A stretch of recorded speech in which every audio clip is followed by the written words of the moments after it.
Have you ever felt it? That profound, almost aching yearning to be completely unshakable? To stand firm like an ancient mountain while the chaotic winds of life howl around you? To finally build a sanctuary within your soul, a place where the sting of criticism, the cold emptiness of rejection, the sharp agony of loss, and the venomous bite of betrayal can no longer find purchase? Have you ever dreamed of a day when the silent, grinding anguish that gnaws at your core, the one you so skillfully hide behind a mask of "I'm fine," will finally dissolve into an unspeakable peace? Perhaps you're exhausted from the endless performance of pleasing everyone, of holding up an image of invulnerable strength, when all your spirit truly craves is a single moment of rest, a sacred pause from the crushing pressure of being untouchable. If this resonates deep within your soul's memory, know that your arrival here, at this very moment, is not by chance. It is an alignment, a divine appointment. This is a message for you, a sign from the universe itself. If you feel this truth in your bones, let your light be seen. Acknowledge this connection by liking this video, subscribing to continue this sacred journey with us, and affirming your awakening in the comments below. I am not what happened to me. I am what I choose to become. Let's create a powerful wave of collective healing starting right now. Allow me to share a sacred truth, a piece of divine guidance that may have eluded you until now. A truth so powerful it has the potential to shatter the very foundations of your suffering. For as long as you seek to avoid pain, it will remain your master. As long as you try to numb your heart to the world, to hide behind a fortress of indifference, you will remain a prisoner to every fleeting circumstance that life presents. You will be held hostage by the careless words that pierce your soul, by the thoughtless actions that trigger deep-seated disappointment, and by the deafening silences that echo the loneliness you've tried so hard to deny. Understand this. This vulnerability is not a flaw. It is not a sign of weakness. It is the universal human experience. It is the reality for every soul walking this earth. The only difference, the great illusion we all participate in, is that some have become more masterful actors than others, their masks more convincing, their performances more polished. The great psychologist Carl Jung, a true pioneer in the exploration of the soul, offered a key to unlock this prison. He revealed that we are not the sum of what happens to us, the external events that buffet our lives. We are, and always will be, what we choose to become in response to those events. And in that singular, powerful choice lies the entire secret to your freedom. The journey to becoming unshakable isn't about building higher walls or crafting a more impenetrable suit of armor. It is not about becoming cold, indifferent, or emotionally detached from the world. That is the path of the walking dead, a life devoid of color, depth, and true connection. The true path, the path of the awakened soul, is about integration. It is about courageously turning inward and bringing to light every hidden fear, every suppressed desire, every forgotten wound that currently operates from the shadows of your being. Because true, divine strength is not the absence of pain. It is the full, conscious awareness of who you are, in your totality, even as you bleed. You've made it this far, which means a part of you is tired of the illusion. This video is a divine signpost for you, the one who is weary of being wounded by everything and everyone. It is for you who constantly feels at an emotional disadvantage, as if the world and the people in it wield an invisible power over your heart, a power you can't quite grasp. I want to illuminate for you that it does not have to be this way, but to walk this new path, you must be willing to face some truths that may, at first, cause discomfort. You must understand that this initial discomfort, this pain of awakening, is the very medicine that will set you free. Let's begin this sacred process. You have been living under a sacred deception. You believe that the source of your pain exists out there, in the external world. You point to the actions of others, the poorly chosen words that still echo in your mind, the crushing abandonments you have suffered, and the unexpected betrayals that shattered your trust. You see these events as the cause, the origin of your hurt. But the truth, the deeper spiritual reality is far more brutal and far more empowering. None of these external things, not a single word, action, or person, truly possesses the power to hurt you. They cannot. Their power is an illusion you have granted them. An external event can only wound you if it finds a vibrational match within, an ancient, open wound inside you that has never been healed. What truly hurts you is not what others do. It is what their actions activate within your own being. It is the story your mind weaves around the event, the meaning you assign to it. It is the old, unaddressed trauma that has been lying dormant, waiting for a trigger. It is the vast, cavernous emptiness you disguise with a mask of strength, with the heavy armor of pride. It is that desperate, soul-crushing need to appear well-adjusted, to be seen as perfect, that makes you so exquisitely vulnerable. The great sage of the soul, Carl Jung, shows us that the pain we experience in the face of the external world is nothing more than a mirror, a reflection of what has not yet been integrated into our own internal world. This is the divine law of resonance.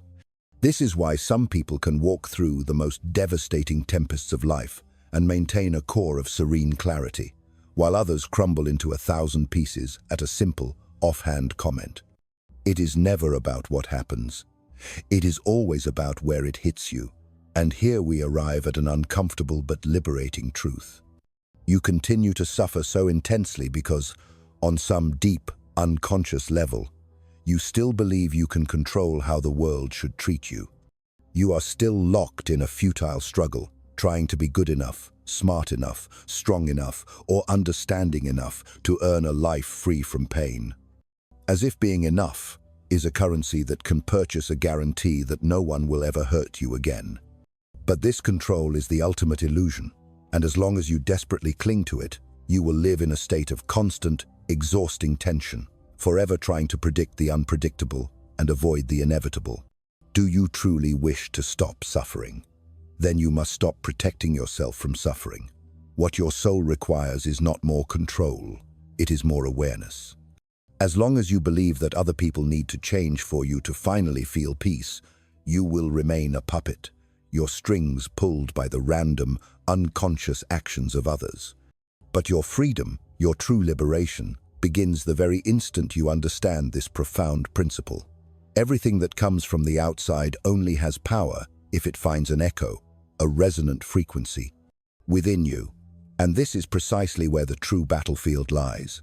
It is not in the world around you, it is in the vast, uncharted territory of your unconscious. It is in what you do not see. What you do not understand, what you do not master, masters you. And this is what we will now explore. Get ready to dive one level deeper into the architecture of your own soul, because that is where true, lasting transformation begins.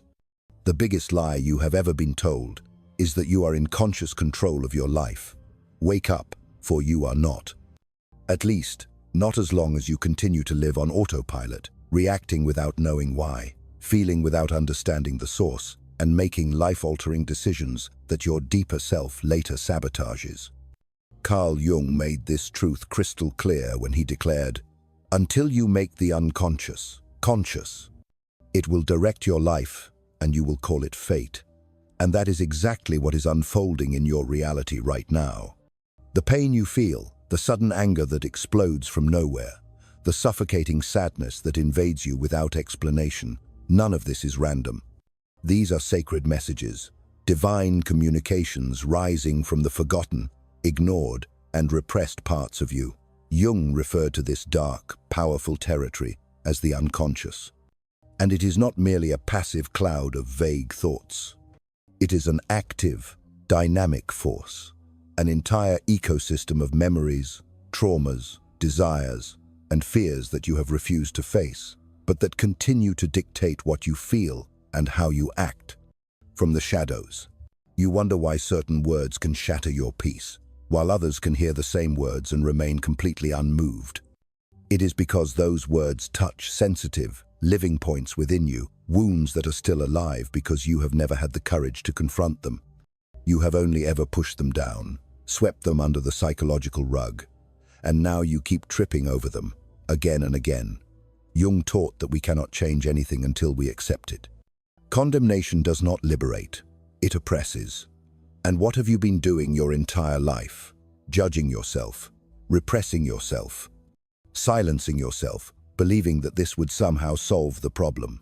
The truth is, the unconscious does not disappear just because you ignore it. It only finds more insidious, more dangerous ways to manifest itself in toxic relationships that you repeat on a loop, in patterns of self-sabotage that you cannot seem to break, in anxieties and fears that arise when everything on the surface seems to be going well. This is not bad luck. It is your unconscious, your higher self, desperately trying to wake you up, but you insist on remaining asleep. Do you want to be someone who is no longer hurt? Then stop running away from what is inside you, because as long as you do not know your unconscious, you will be a puppet of your emotions. And the more you try to protect yourself from external pain, the more exquisitely vulnerable you become to the internal pain that you carry. But there is a way out of this labyrinth, and it is not in defending yourself, it is in integrating yourself. Because becoming untouchable is not an act of resistance, it is an act of deep, profound self-knowledge. This is what we will see next.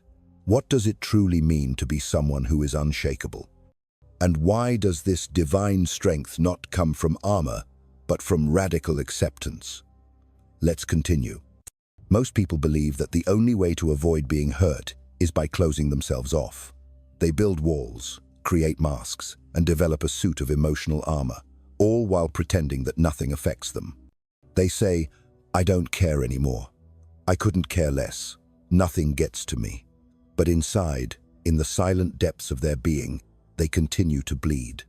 They continue to corrode, because the problem was never about feeling. The problem is not knowing what you are feeling and why. And this ignorance only happens to those who do not yet know themselves. Jung was precise when he stated, "Know all the theories, master all the techniques. But when touching a human soul, be just another human soul. And that human soul, your own soul, is what you insist on hiding behind a strong, invulnerable, controlled character. It is screaming to be seen. Becoming emotionally strong has nothing to do with being cold. It has nothing to do with ignoring pain, avoiding conflict, or pretending not to care. It has everything to do with integrating, with accepting, with courageously bringing to light everything you have buried in the dark. You do not become untouchable by creating a barrier between yourself and the world. You become untouchable when you realize that no one can touch what has already been embraced within you. When you integrate your shadows, your fears, your flaws, and your insecurities, you stop reacting to everything. You observe, you choose. You are no longer an emotional puppet. And that is true freedom. Jung called this process individuation, the process of becoming who you really are, not what others expect of you, not what you thought you should be to be accepted, but what emerges from within, from the sacred meeting of light and shadow between the ego and the unconscious. Individuation is not a process of perfection, Jung said, but of integration. You do not need to become a better person. You just need to become a whole person. And here is the secret that no one told you. The more you run from pain, the more it chases you. The more you try not to be affected, the more fragile you become. But when you face your own wounds, when you accept who you are with all that is beautiful and ugly, noble and shameful, nothing outside has the power to dismantle you. However, this path requires immense courage. Courage to look within, courage to abandon the masks, courage to feel, because it is precisely in pain that the key to transformation is hidden. And that is what we will now discover, how suffering, far from being an enemy, can become the sacred gateway to your true strength. Let's dive deeper, and this time without fear. You learn to hate pain. Since you were a small child, you were taught that suffering is a sign of weakness, that crying is a waste of time, that feeling too much makes you vulnerable. And so, you began to run, to avoid, to deny. But the more you flee from suffering, the more relentlessly it chases you. And the worst part, it changes form. It disguises itself as anxiety, anger, apathy, boredom, or self-destructive impulses that you don't even understand where they come from. Ignored pain does not disappear. It just digs tunnels inside of you until, one day, without warning, everything collapses. Jung saw suffering in a completely different way. He believed that pain was the messenger of the soul, the alarm of the unconscious, the language that the self what you are in your entire riches is to get your attention. He said, "Depression is like a lady in black. If she appears, don't push her away. Invite her to sit down, offer her a coffee, and listen to what she has to say." But you don't listen. You silence yourself, distract yourself, keep yourself busy, numb yourself. You do everything to avoid looking at what really matters. What is this pain trying to show you? The truth is that suffering only hurts so much because you are still at war with yourself. There is still a part of you wanting to grow and another part wanting to keep everything as it is. There is something inside you that cries out for transformation, but your ego, accustomed to control, tries to suffocate that call. And it is in this friction, this internal battle, that pain is born. Because change hurts, growth hurts.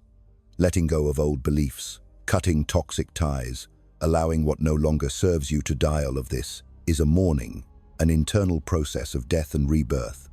But it is precisely in this space of ruin that something new can be born. Because when everything in you is deconstructed, when certainties crumble, when pain lays bare your vulnerability, you can finally see who you really are, without the layers of protection, without the performance, without the mask. And at that exact point, suffering becomes sacred, because it brings you to your knees before the only thing that can set you free, yourself. Jung knew this. He understood that suffering is not a failure of the system. It is part of the process. Pain is not the end of the road. It is the beginning of the journey towards individuation. The problem is that most people give up before crossing that dark valley. They flee, they distract themselves, they return to the surface. But not you. If you have made it this far, it is because you are ready to cross. And in the next part, we will understand how this crossing process happens. How the path of individuation, no matter how lonely and brutal it may seem, is what finally sets you free. Let's continue. It's getting deeper now. Few people have the courage to begin the journey of individuation, and even fewer have the courage to complete it. Because this path does not promise comfort, does not offer guarantees, does not protect your ego, it destroys it. Jung referred to individuation as a process of becoming who you are. But this means, above all, unlearning what you think you are. And that hurts more than any external rejection, because you start to realize that much of what defined you until now was an illusion. You are not your achievements. You are not your traumas. You are not the image you constructed to be loved, respected, or admired. All of this was what you created to survive. But surviving is not living, and individuation is life's call beyond survival.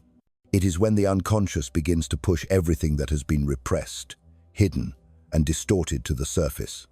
Individuation requires the dissolution of the persona, Jung wrote, for it is merely a mask of collective convenience. In other words, you will need to tear off your own skin to discover what lies beneath. It is in this process that you begin to become untouchable, not because nothing affects you anymore, but because you have already gone through the fire. You have faced your monsters. You have looked into the eyes of your shame, your neediness, your anger, and said, "I see you, and you no longer control me." It is this internal clarity, this lucidity in the face of your own darkness, that gives you a strength that does not depend on approval, recognition, or control. You no longer need to be loved by everyone. You no longer need to win every argument. You no longer need to appear strong, because you know who you are, and no one can take that away from you. True emotional armor is not a shell, it is a core. It is the integration of all your parts into a center of consciousness that remains unshaken in the face of storms. You may feel pain, but it does not break you. You may be hurt, but you do not lose yourself, because you have stopped being reactive and have become whole. You have stopped living on the surface and have begun to inhabit the depths. However, this depth comes at a price. Loneliness. Not because you will be alone, but because few people can accompany you on this journey. Most are still trapped on the surface, in masks, in the fear of feeling. And when you begin to free yourself, you inevitably distance yourself. But this distancing is not rejection, it is maturation. You do not distance yourself out of pride. You distance yourself because you no longer fit where you once hid. And this brings us to the final point of this journey, consciousness as a shield. Because it is not strength that protects you, it is clarity. This is what we will discuss in the last part. Consciousness as the only state in which nothing, absolutely nothing, has more power over you. Let's finish this crossing together. We are almost there. Now that you've made it this far, there is something that needs to be said very clearly. Nothing, absolutely nothing, will shield you from external suffering if you remain unconscious of what happens within you. The words will continue to hurt. The rejections will continue to sting. The losses will keep bringing you down until you awaken. And awakening is not a magical event. It is a daily choice. It is looking within, even when it hurts. It is taking responsibility for everything you feel, without blaming others, the past, or fate anymore. Carl Jung said, "What you resist persists. What you accept transforms." You have spent your whole life resisting the fear of not being enough, the emptiness of rejection, the pain of loneliness, the anguish of not feeling seen. But what did you do with that? You hid. You silenced yourself. You tried to control everything. You tried to be perfect. You tried to be strong. And all of this has brought you here, exhausted, tired of fighting against the world and against yourself. But now you know, true emotional immunity is not hardness. It is clarity. It is not about creating armor. It is about expanding your awareness. Because when you understand your triggers, your patterns, your wounds, the actions of others lose the power to destroy you. You still feel, but you don't drown. You still suffer, but you don't lose yourself. And that changes everything. What shields you is not protecting yourself from life. It is diving into it deeply. Those who live on the surface get hurt by any wave. Those who dive know that there is silence, stability, and power down below. And that is where you're headed. And when you start to live from that place of integration, presence, acceptance, the world may try to knock you down, but it no longer finds where to hit you. If this video touched you in some way, if something within you has awakened, write right here in the comments. I choose awareness. Let's start a movement of people who no longer want to survive by pretending to be strong, but to live with truth. And don't forget, the next video is also part of this journey. It's important. You need to keep going. Real transformation only begins when you don't stop at the first step. See you there.